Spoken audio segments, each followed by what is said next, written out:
Hello everyone, this is part 37 of What If Naruto was trained by Anko, and I hope you guys enjoy this video and to like, to subscribe, to share, and check out the playlist, to see more comment down below. Now let's start the intro. They call me a god. They call me a god. They call me a god. Join my membership, the perks are great. It's in the description. Be sure to like and subscribe, it gives me more motivation. Enjoy. The next morning came very soon for the Konoha shinobi and they spent the morning planning for their investigation.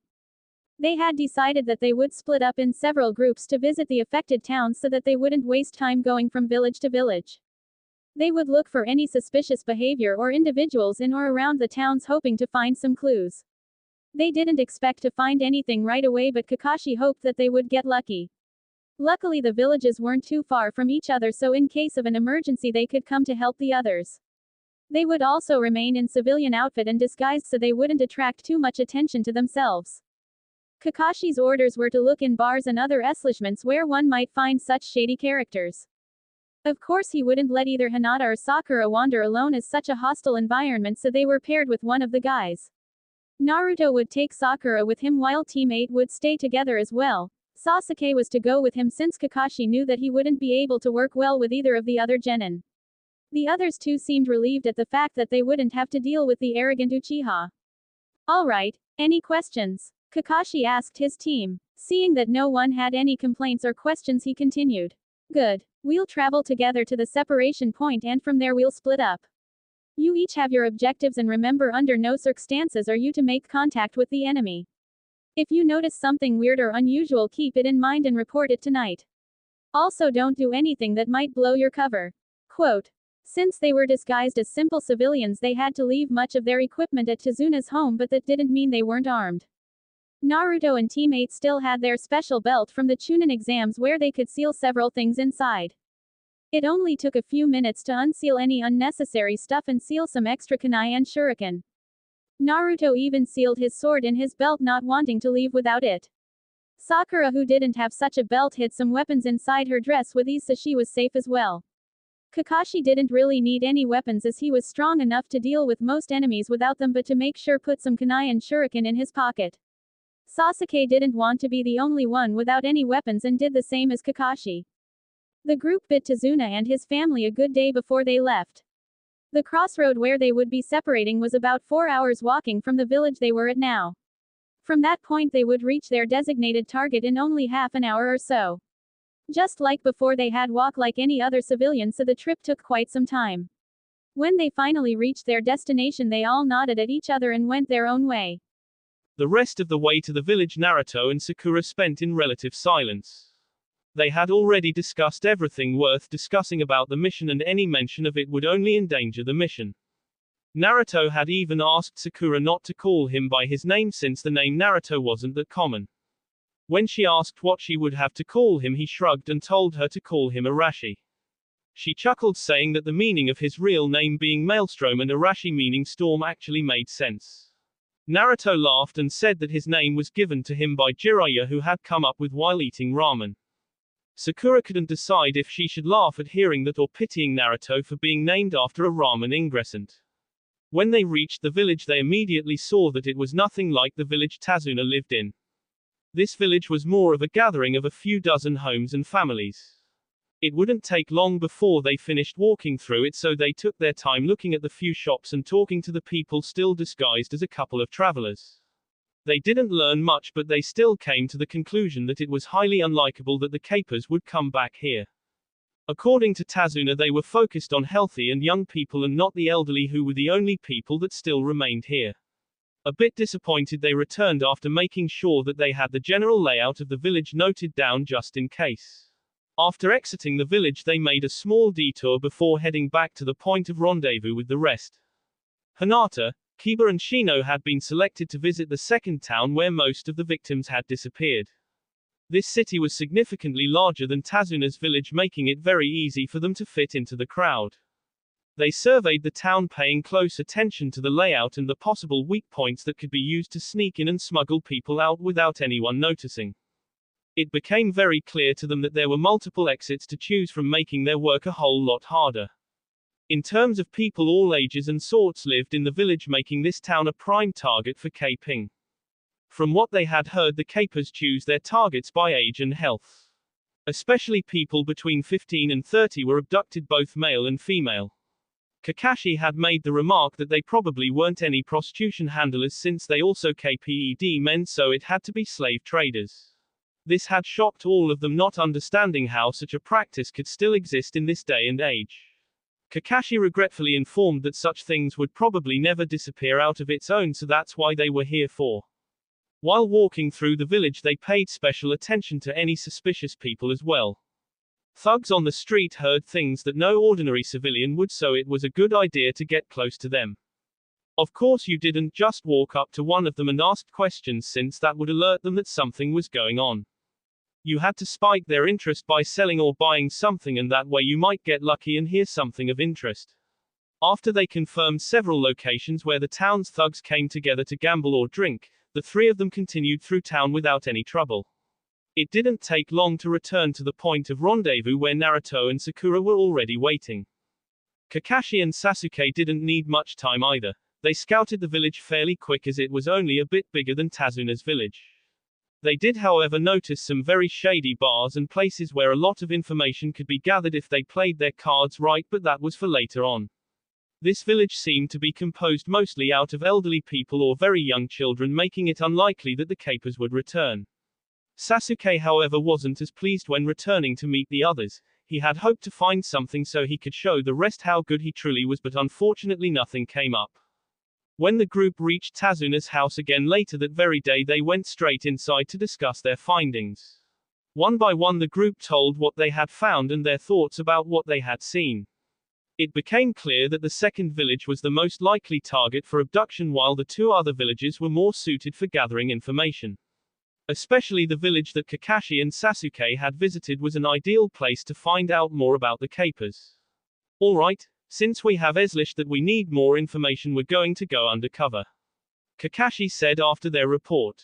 I've spotted several bars where a lot of thugs come late at night. How are we going to do that? Kiba asked, curious. Well, it's pretty simple actually. Kakashi started explaining. We spend a bit of time in those bars, under a henge of course, and listen in on the conversations. So you're hoping that one of the capers will be there and spill his guts in a drunken frenzy? Naruto nodded, understanding. I can guarantee you that that's exactly what is going to happen, Kakashi said with a smile, although it was hidden under his mask. So who is going to do that? Sakura asked. She wasn't thrilled hearing that she might have to spend evenings with drunken men in a bar. She could already imagine the sort of people that she would have to talk with, and frankly she hated the thought of having one of those men trying his moves on her. Don't worry, Sakura, Naruto said, knowing why she wasn't very enthusiastic about this. I'm sure Kakashi-sensei will send one of the guys. Of course. I wouldn't want to risk something happening to either you or Hinata, Kakashi said, reassuring both girls. Although some kunoichi would be asked to perform more intimate duties on missions, those kunoichi were always volunteers and much older than Sakura. It was something nobody liked to do, but unfortunately sometimes it was required. The kunoichi who did accept such missions were highly respected and heavily compensated for their s. The rest of the evening they spent with assigning Naruto, Kiba and Sasuke to a bar, and they had worked out a background for each of their characters. Shino was asked as backup since he could keep an eye on them by placing a bug on each of them. That would allow him to find them even when they were a large distance away. Kakashi would also stay on guard, while Sakura and Hinata would stay at Tazuna's place until they found something. Over the next few nights the three boys joined the night scene at the bars. So far they hadn't come up with much, but they were slowly getting known in the bars by now. At first they had to gain a bit of trust with the regular customers, but that was something that was easily fixed by buying a few drinks to the right people. Naruto was headed to the table where the heavy thugs were sitting. The table was filled with some of the biggest pieces of SC he had ever known. Drug dealers, thieves, murs, rapists, and who knows what more, but he couldn't do anything about them, so he kept his anger and resentment under control. He clapped one of the men on the back to get his attention. The man was called Hiroshi, a big-time drug dealer who had gotten friendly with Naruto the night before. Hiroshi and Naruto, known as Kenji at the moment, had played some card game and Naruto of course let him win. "Ah Kenji, glad you could make man," Hiroshi said happily. "Hey, I've got to get my money back somehow don't I?" Naruto answered smoothly. "Well buddy, I wouldn't count on it," Hiroshi said laughing. "How about I pay you a drink? Keep it coming man." Naruto smiled before sitting down. He threw some money on the table and asked for some cards. Tonight he would have to get some information from them. The mission had been going on for a week now and there had been no sign of the capers. They weren't on a timetable or anything but they couldn't afford to take so much time just for finding them. As hours passed and Naruto won and lost money at the game, the other players were getting seriously drunk and Naruto saw an opportunity to ask some questions. "Hey Hiroshi, you heard anything about them K-pings lately?" Naruto asked, giving the man another beer. "Sure did Kenji. I know a guy who knows a guy that saw one of the gang." Hiroshi slurred after taking a drink. "Don't know who they're but he said that they're coming back." "No way, you're messing with me," Naruto said, throwing his cards on the table shocked. "No man, it's the truth," Hiroshi said, trying to sneak a peek at his neighbor's cards. According to him they need manpower for something. "So why do they need manpower?" Naruto asked prudently. "Don't have a clue," Hiroshi shrugged. "Why are you so interested?" "I'm not interested in K-pings but if there's money to be made I'm there," Naruto said quickly. "Aren't we all Kenji my man?" Hiroshi laughed. At that point Naruto thought it was better to stop asking questions about the subject. He didn't want to raise suspicions by asking too many questions. He had learned something so there was no need to blow his cover just yet. He continued the game and endured the drunken ramblings from the men at the table for a few more hours. When he finally left the bar he noticed someone following him so he took a little detour just to be sure. His follower didn't let up and kept trailing him. When Naruto had enough he turned around and waited for the man to turn the corner. "You got some problem with me?" Naruto asked. "No man, no problem but maybe a proposition," the man said surprised. "I'm listening," Naruto said interested. "Okay, my sources tell me that in 3 days those capers will be back," the man said quietly, making sure nobody overheard. "I was thinking that maybe we can use the distraction to enrich ourselves by emptying the places of the people they K. Are your sources solid? I wouldn't want to get caught in the confusion," Naruto said, inwardly jumping for joy when heard this information. "They're solid. My brother knows a guy who's involved with these K-pings," the man said reassuringly. 3 days from now. What town? Because there isn't much to get around here that is interesting enough to risk this," Naruto said, pretending to think about it. "You can say that again, but they're planning to hit the town of Wabu. There's plenty of stuff there we can get." The man nodded. "All right, I'm in," Naruto said. "Great, meet me at the south gate at 11 p.m. the man said before turning around and disappearing in the dark. Naruto hurried home, eager to tell the rest of the group that they finally had a lead on the group. Once he was a safe distance away he dropped the henge and it didn't take long to reach Tazuna's house. He went inside and greeted the rest who were waiting for him. Apparently he was the only one who stayed that long. Sasuke was just finishing his report when Naruto entered, so he quietly sat down and listened to what Sasuke had to say. "Other than old drunks who complain about everything, I haven't learned anything," Sasuke said moody. "There's nothing to learn from those men." "Alright Sasuke, thanks for your effort and I agree with you," Kakashi said. "Maybe it's time to switch to another bar." "Actually that won't be necessary Kakashi-sensei," Naruto interrupted. "I've learned some interesting things tonight." "Well, tell us Naruto." "No need to keep us waiting," Kakashi said, smiling. Naruto started telling what he had learned and how he agreed to go on a stealing spree with that man. Of course Naruto had no intention of actually following up on that promise, but the man didn't know that. Unfortunately they couldn't move against the man since that might blow their cover, but they could always alert the local authorities about him. Naruto then explained that he wanted to do. He told them that he wanted someone to get caught by the capers and that way they could follow them to their hideout and the other victims. "That's not a bad idea, Naruto," Kakashi admitted. "Who do you suggest?" "Well, definitely not one of the girls," Naruto said, looking at them. "You all know what happens when young girls are prisoners and there is no way I'm risking that to happen to either of you." Sakura and Hinata nodded, knowing that women were mostly used for pleasuring the men and neither of them wanted to be submitted to that.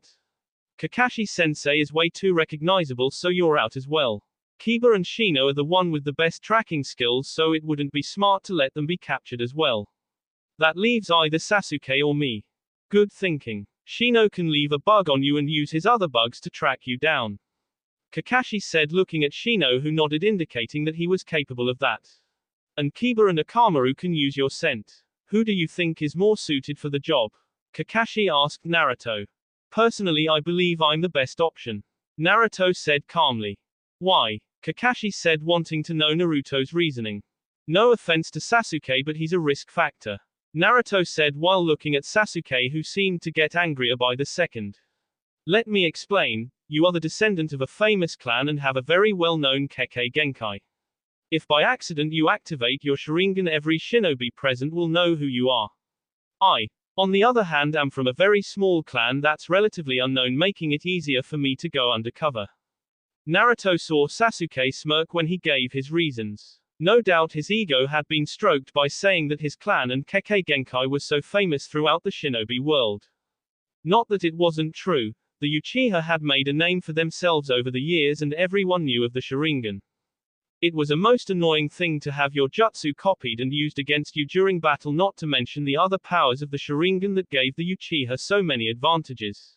Of course their reputation had taken a hit when Itachi said everyone all those years ago, but Naruto knew better than to rub that in. He wouldn't wish such a fate on his worst enemy. To have your family killed in front of you when you're just a kid is something nobody should experience. Don't worry, Dobe, your clan isn't the only one who can't measure up to the Uchiha clan. Sasuke smirked at him. Naruto ignored his taunt, but Kiba didn't. Except in numbers, then there are several clans who surpass the Uchiha. Kiba whispered to Shino and Hinata, who nodded. Fortunately Sasuke didn't hear the comment, but Kakashi did and gave Kiba a stern look. Sasuke, please refrain from insulting other clans. Naruto explained his reasons and I agree. Kakashi said sternly. He wouldn't allow him to insult other people's clans like that. Very well, Naruto, do you have any idea how to get caught? I hope that if I happen to be asleep on the side of the road, they won't be able to pass up an easy opportunity. Naruto shrugged. Alright then, in 3 days we start our counterattack. Let's rest for tonight and starting tomorrow we start planning. Kakashi said, dismissing everyone. The next morning Naruto was up early and helped Tsunami preparing breakfast while talking about Konoha and what had happened between him and Anko. Tsunami was very glad to hear that they were still together and she was surprised that they were living together as well. Naruto explained about the house and how slowly but surely they were moving to it. Tsunami agreed that it would be pointless to pay rent if they had a house at the disposition. A half-hour later breakfast was served and everyone was quietly eating at the table. Inari had school today, so he left when his friends from school came to get him, and Tazuna was leaving shortly after that to work on another project of his. Kakashi and the group went outside and started planning their attack. First of all came the safety of the victims, so Sakura and Hinata were charged with healing the wounded as much as possible and then lead them away from the battlefield. That meant that they would have to be well rested and well prepared. So they set out to prepare their aid kit by stocking lots of bandages and medicine. Also food pills and soldier pills were equipped, knowing that some people would be too tired or hungry to be able to keep up. Sasuke, Kiba and Shino stacked up on weapons and prepared their pouches and holster with everything they could think of. Naruto, however, was busy drawing some seals on his bearskin, and when Kiba asked why he was doing that, Naruto explained that he couldn't carry his normal weapons in plain sight. As they were sure that there were missing nins involved, they would surely notice any concealed weapons on him. That's why he would seal his sword and his other weapon into several small seals that stay invisible unless you focused some chakra into them. That way he would still be armed and ready to fight. But why don't you just seal your belt into a seal? Kiba asked. That way you only need one seal. That would be a very bad idea, Kiba. Kakashi said, overhearing the discussion. Sealing a storage scroll into another storage seal is something you should never do. In fact, it is the first thing a seal master should know and learn. Why? What happens if you do? Kiba asked curiously. The seals would have violent reactions to each other. Naruto explained. The energies that make up the seals would implode and create a unstable seal capable of exploding at any given point. Kiba nodded and vowed to remember that even if he never used more than the normal scroll he bought or received from Naruto anyway. He didn't want his scroll to explode while being so close to his family jewels. When Naruto was done drawing his seals on his body, he grabbed his sword from his back and sealed into the seal on his right hand. He focused some chakra and with a small cloud of smoke his sword appeared neatly into his hand. After that he sealed several throwing knives into his left hand, and to finish he sealed his exploding tags into the back of his hands. Content that he was armed enough, he took his belt off and put it on the ground. He flashed through some hand seals and said, "Kuchio's no jutsu," and a small red toad appeared. "Yo Naruto, need help?" the frog said, looking at his summoner. "Hi, Gamakichi, how are you?" Naruto said, smiling. "I have a question for you. Could you keep my belt and headband with you until I summon you again?"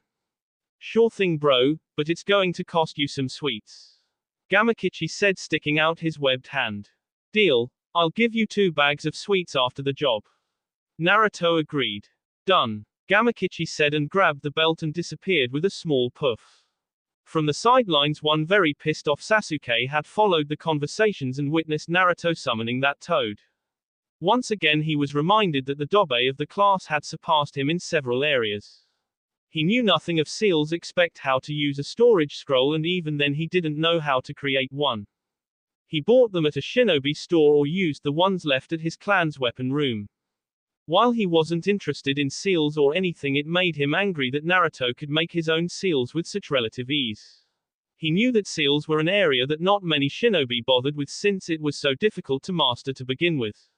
He got even madder when he saw Naruto summon that toad. Everybody knew that the toads were one of the great Konoha summons together with the snakes, the slugs and the apes. Summons were pretty rare and not everyone had a summon available to them. He knew that Kakashi had a few dogs that he could summon, but other than that he didn't know anyone else that could summon. Of course he should have known that Naruto would be allowed to sign the toad contract, as he was now the apprentice of Jiraiya, not to mention his dad had used the toads as well. It angered him that Naruto was given all these chances while he was stuck with just normal training. He just couldn't understand why Jiraiya didn't choose him as a successor instead of Naruto. What was so special about the dobe? Over the past few weeks Sasuke had been training with the rest of the group, and while he had made some progress it wasn't enough. When he looked at the others they seemed to progress much faster than he was, and it frustrated him to no end. Sure, some of the things he learned could be of help, but most of the jutsu he learned were low level, and he was sure that he wouldn't defeat Itachi with a few D or C ranked jutsu.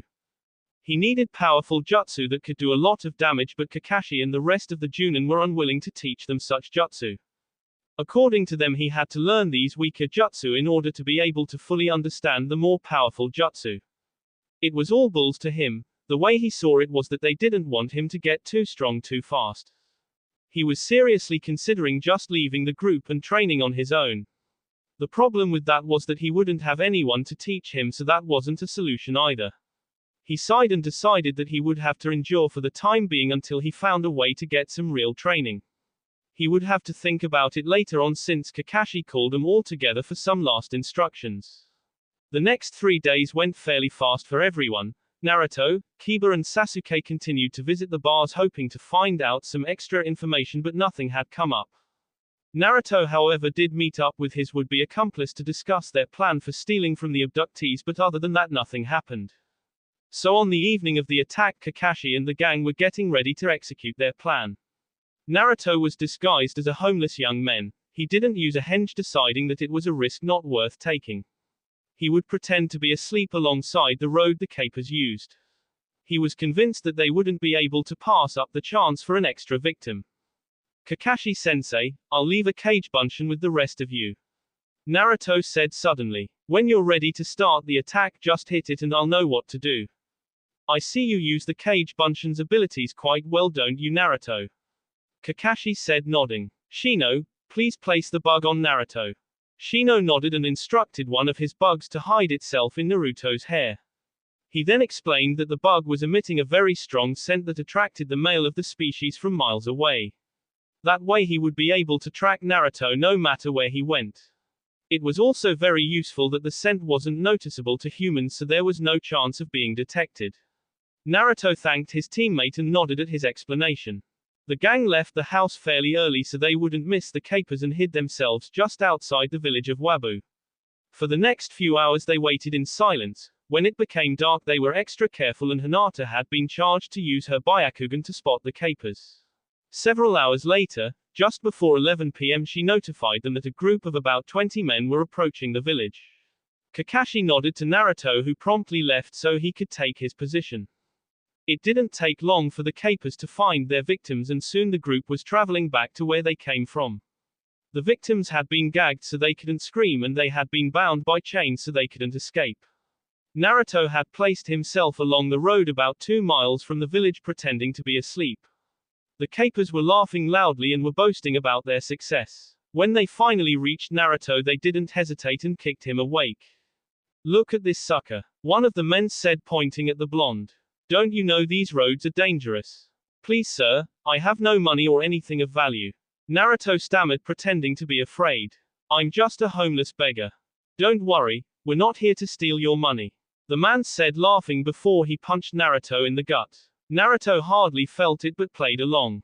He fell on the ground holding his stomach and gasped for air. "Hey, gag the bastard and put him in the line. He's healthy enough to work." Naruto struggled a bit but let him be chained and gagged. So far everything went according to plan and he knew his friends were following him from a distance. For hours they walked through the woods until they hoisted into several wagons and at high speed they were transported. It was another few hours later that they finally arrived at the capers' hideout. From there they were thrown into a large wooden building where all of the other victims were as well. Chaos reigned as most of the abductees were afraid so it took some time before Naruto could ask some questions. He noticed a young man sitting in the corner and went over to talk to him. "Hi, can you tell me what is going on?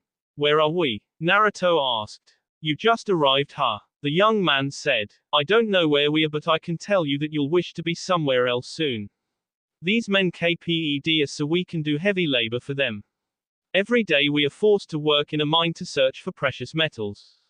So basically we're slaves," Naruto said shocked although he had suspected it. "Yep, and don't even think about escaping from here," the man said. "There are several shinobi watching and guarding us." "Thanks for the warning," Naruto said before sitting down as well.